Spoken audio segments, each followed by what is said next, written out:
जय माता दी दोस्तों। अगर आप नवरात्र का व्रत कर रहे हैं तो आपको अपने खाने पीने के बारे में भी ध्यान देना चाहिए कि हमें क्या खाना चाहिए, क्या नहीं खाना चाहिए, कितना खाना चाहिए, कितने टाइम खाने चाहिए, ये सब का ध्यान रखना चाहिए आपको। अगर आप मांसाहारी हैं, नॉन वेजिटेरियन हैं और अगर आप व्रत करना चाहते हैं तो नवरात्र स्टार्ट होने से कम 5 दिन पहले आपको मांसाहार छोड़ देना चाहिए ताकि आपका मन और शरीर सात्विक हो सके। नवरात्र में आपको प्याज और लहसुन नहीं खाना चाहिए। वो खाने जिसमें प्याज लहसुन डाला गया हो उसको भी नहीं खाना चाहिए। अगर खाने की बात करें तो आपको चावल, सूजी, मैदा का बना हुआ कोई भी चीज, गेहूं के आटे की रोटी, किसी प्रकार की दाल, बैगन, मूली, मशरूम, नॉर्मल नमक, सरसों का तेल, ये सब नहीं खाना चाहिए। आपको दुकान में बनी हुई भी कोई फास्ट फूड नहीं खाना चाहिए। ज्यादा तला या भुना हुआ खाने से भी आपको परहेज करना चाहिए। आपको प्रोसेस्ड फूड जैसे कि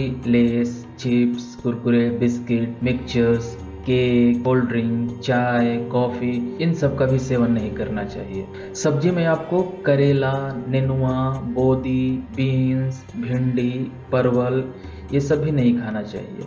अगर और बात करें तो आप ओट्स, ब्रेड, ये सब भी आपको नहीं खाने चाहिए। बेसन से बनी हुई कोई चीज भी आपको परहेज करनी चाहिए। बेसन का बने हुए पकौड़े हो या बेसन का बना हुआ हलवा हो, ये सब भी आपको नवरात्रि के व्रत में नहीं खाना चाहिए। आपको रागी भी नहीं खाना चाहिए, कॉर्नफ्लावर भी आपको नहीं खाना चाहिए, आपको मटर भी नहीं खाने चाहिए, बीन्स भी नहीं खाने चाहिए। ये सब चीजों से आपको परहेज करना चाहिए। ये सब नवरात्रि के व्रत के दौरान खाने में इस्तेमाल नहीं किया जाता। अब बात करते हैं कि नवरात्र में क्या क्या खा सकते हैं आप। खाने की बात करें तो सबसे पहले फल ले लीजिए। आप कोई भी फल खा सकते हैं। दूध, दही, घी, आप ये भी ले सकते हैं। फिर सब्जी की बात करें तो आलू, मीठा आलू जैसे कि शकरकंद, कद्दू, कच्चा केला, लौकी, टमाटर, नींबू, खीरा, गाजर, साबूदाना, ये सब आप खाने में इस्तेमाल कर सकते हैं। पर ध्यान रहे कि जो व्रत कर रहे हैं उन्हें नींबू नहीं काटना चाहिए। आप नींबू किसी दूसरे से कटवाएं वो ठीक है, लेकिन आप नींबू ना काटें। अगर आपको थोड़ा सा नमकीन और स्पाइसी हल्का सा पसंद है तो साधारण नमक की जगह पर आप सेंधा नमक का यूज कर सकते हैं, जिसको हम लोग रॉक साल्ट भी बोलते हैं। फिर आप हरी मिर्च का भी इस्तेमाल कर सकते हैं। फिर ध्यान रहे सूखी हुई लाल मिर्च का इस्तेमाल बिल्कुल ना करें। आप थोड़ा सा हरी मिर्च ले सकते हैं। फिर अब बात करते हैं कि नवरात्र में हमें कब कब खाना चाहिए। अगर आप व्रत रख रहे हैं तो आपको एक नियम से खान पान करना चाहिए। वस्तुतः वैसे तो हमें नवरात्रि में केवल एक टाइम ही खाना चाहिए। सारे दिन व्रत रखें और रात में खाना खाएं, परंतु वो सब लोगों के लिए पॉसिबल नहीं होता। इतने लोग शुगर के पेशेंट होते हैं, डायबिटीज के पेशेंट होते हैं, या फिर वैसे भी बहुत सारे लोग को आदत नहीं होती उतना देर तक भूखे रहने की। तो आप कोशिश करें कि दिन में 2 बार खाएं, क्योंकि ये 9 दिन का व्रत होता है तो 9 दिन तक कंटिन्यूअस तो कोई ऐसे नहीं रह सकता कि केवल एक टाइम ही खाना खाएं, क्योंकि बहुत लोगों को काम करने भी जाना होता है, ऑफिस जाना भी होता है, तो वैसे में भूख तो लगेगी ही। तो आप 2 टाइम खा सकते हैं। एक तो आप सुबह में जब आप पूजा करके उठे तो आपको थोड़ा ज्यादा मात्रा में खा लेना चाहिए ताकि आपको रात तक भूख न लगे। उस समय आप सिंघाड़े का आटा का हलवा खा सकते हैं, फल खा सकते हैं। फल में आप केला खाइए, अधिकतर थोड़ा सा केला खाइए क्योंकि वो आपको भूख नहीं लगने देता।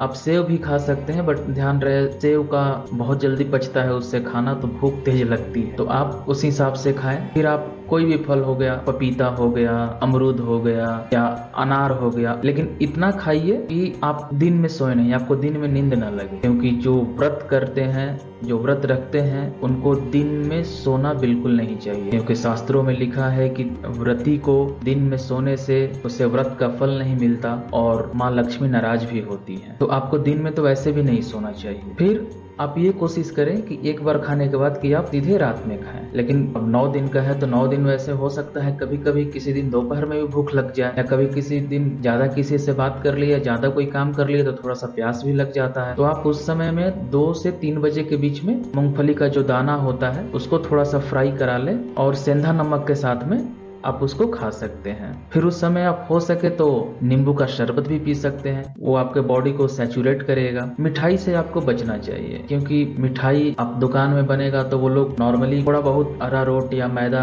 मिला ही देते हैं। अगर मिठाई खाना है तो आप राजभोग खा सकते हैं, क्योंकि वो शुद्ध होता है, अन्यथा और दूसरी मिठाइयों से आपको बचना चाहिए। आप ड्राई फ्रूट्स ले सकते हैं, उस समय सूखे मेवे भी खा सकते हैं, जैसे मखाना हो गया, किशमिश हो गया, गड़ी हो गया, छुहेड़ा हो गया, काजू हो गया, किशमिश हो गया, आप ये खा सकते हैं क्योंकि ड्राई फ्रूट्स बहुत ज़्यादा फायदा करती है, तो आप उस समय ड्राई फ्रूट्स भी ले सकते हैं। फिर अब बात करते हैं रात के खाने का। रात के खाने में अगर आपको रोटी खाने का मन कर रहा है तो आप सिंघाड़े के आटे का रोटी या रिफाइन या घी में उसका तला हुआ पूड़ी हो गया, सिंघाड़े का आटा का पूड़ी आप खा सकते हैं। सब्जी में आप आलू को उबालकर फिर उसको आप लौकी के साथ या पालक के साथ आप उसमें सेंधा नमक जीरा डालकर, आप मसाला में जीरा ही डालिए, आप सरसों, धनिया, सूखी हुई मिर्च पाउडर ये सब नहीं डालना चाहिए, सबसे परहेज करना चाहिए। तो आप इसकी सब्जी खा सकते हैं। फिर रात में सैलड में आप खीरा ले सकते हैं क्योंकि खीरा आपके बॉडी का वाटर लेवल को मेंटेन करेगा और जितने भी हो अनवांटेड गैस बने होंगे आपको भूखे रहने से उपवास के समय, वो सारा गैस निकल जाएगा। तो इसलिए आप रात में खाते समय खीरा जरूर शामिल करें। और कभी कभी क्या होता है कि 9 दिन है तो डेली एक ही खाना तो नहीं खाएगा आदमी, थोड़ा बहुत उब भी जाता है। तो आप अगर टेस्ट बदलना चाहते हैं तो किसी दिन आप आलू का और पत्ता गोभी का आप पकौड़ी भी खा सकते हैं। सिंघाड़े का जो आटा है उसमें आप उसको मिलाकर आप पकौड़ी बना लीजिए, उसको खा लीजिए।